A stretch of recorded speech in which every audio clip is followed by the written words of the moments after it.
Headed south on Dougal Avenue in Windsor, Ontario, Canada. I'm about to jump on EC Row and head west. You know that little bridge I just drove under? I read something that it was built in 1930. And at that time in Windsor, Ontario, Dougal Avenue didn't curve and go onto Olette. It was straight all the way through until it hit Tecumseh Road. So right now, I'm making my way over to Yawkey Bush. You might be thinking I just had a stroke or something while I'm driving, but don't worry, I certainly did not. Yawkey Bush was the name of Ojibway Park before it was called Ojibway Park. I'm going to tell you about a connection between the Detroit Tigers, the Boston Red Sox, and Yawkey Bush. In 1869, an American lumber baron and entrepreneur named William Clyman Yaki purchased 725 acres of land so he could have a hobby farm and a place where he could raise livestock. William was born in Ohio in 1834, and he passed away in Detroit, Michigan in 1903. Logging was William's bread and butter, but when he purchased land in Minnesota, he discovered that he had the world's largest iron ore deposit at the time on his property, so that didn't hurt. When he passed away, Ojibway Park became property of his children.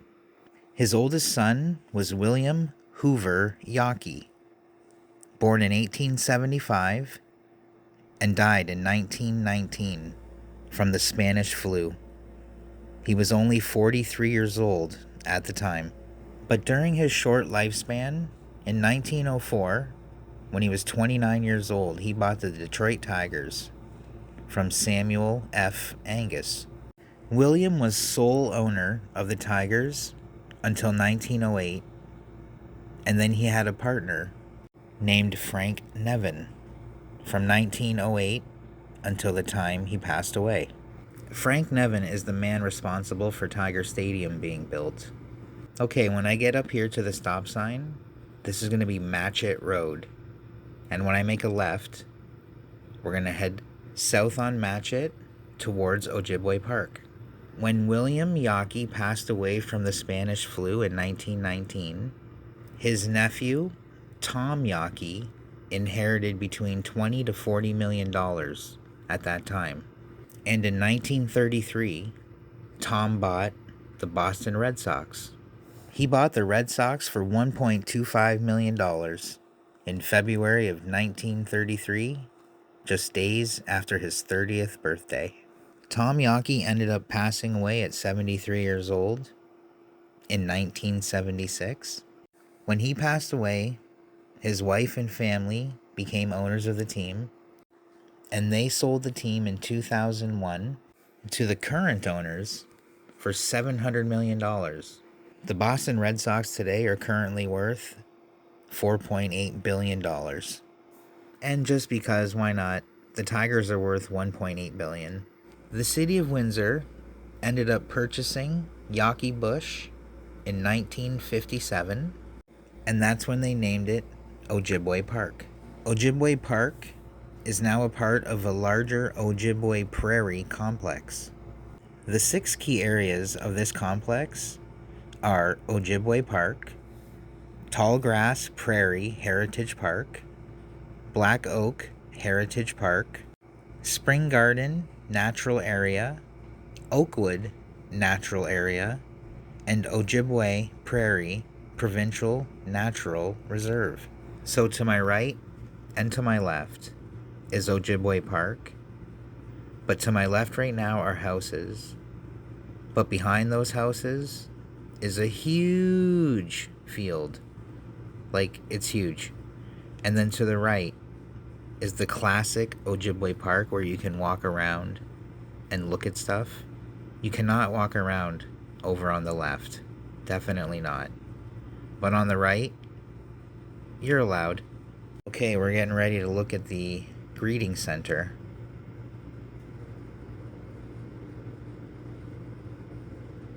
How cool is that? Memories. Everyone in Windsor, Ontario, when you were a kid, you definitely went on a field trip to Ojibway Park. I still remember going there. I seen an owl. It was great. So we're going to pull out of the park right now, and I'm going to make a right, and I'm going to continue on Match It until I hit Sprucewood. When I get to Sprucewood, I'm going to make a right, so I'll be heading west on Sprucewood. I'm currently facing east, and now I'm headed south. You know, if you walk through Ojibway Park far enough west, you would have bumped into Old Windsor Raceway. Officially opened October 22nd, 1965. And it closed its doors August 31st, 2012. 45 years. And then done. Now it's a big pile of dirt. And that's what we're going to go look at, in case you haven't seen it in a while. Windsor Raceway was built in 1965. It cost $7 million at the time. The track was one of the first in Canada to feature an all-weather surface, allowing winter racing.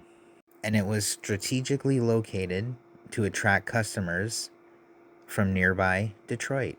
You know, over in Detroit, it was illegal to gamble at all until 1933 on really anything. So at that time, Windsor was jumping, full of Americans ready to come over here and spend all their money on horses. Windsor Raceway was built way after that, but before that, Windsor was chocked full of horse tracks, and they were full all the time. All right, cruising down Sprucewood. Now we're facing west. If you have made it this far in a video like this, please hit subscribe and give me a thumbs up.